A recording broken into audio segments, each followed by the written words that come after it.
Não fui eu, meu. Sério, para de fumar essa bosta. Meu. Mas não, aquele que vomitou, cara. Não sei, cara. Eu te juro assim, eu tava dormindo e eu acordei. Sério. Para, não. Como é que eu não vou limpar isso que vai ficar fedendo, porra? Não vai feder. Não. Tá, mas tu viu a mina chegar aqui e vir vomitar? Meu, quem disse que foi a mina? Meu? Mas tu falou que era a mina que veio vomitar aqui, cara. Não, eu não sei, eu sei que tava vomitando aqui.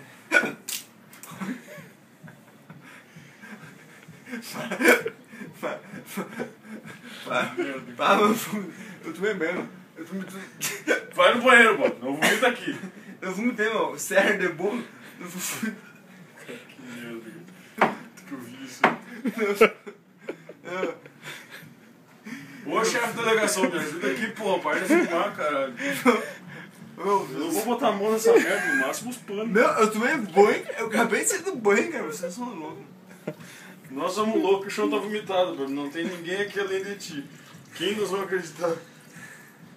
Não acredito. Só um pouquinho. Vai no banheiro, vai. Não, só... Vai no banheiro, cara. Não, cara, eu não vomitei. Sério. Deus Cara, me... se tu vomitar em mim, eu vou te dar um Não, pau, por que tá vomitando ali? Não tá vomitando aqui, meu. Não, me diz.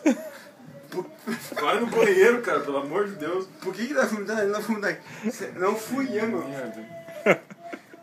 Meu, não dá vomitando. Cara, não... Olha, você tá vomitando. Não, isso aqui não é vômito, isso aqui é uma miragem. Mas não fui eu, meu. Que nojeira, cara.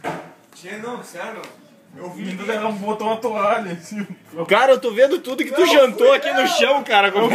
Arroz guisado, salada.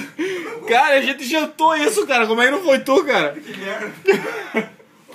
A mina foi lá e comeu a mesma coisa que tu, cara. Eu não ia comer esse, meu. Tu não comeu, tu vomitou? Foi mais que eu forcei comer esse, meu. Michael, foi por tu me deve 12 pião.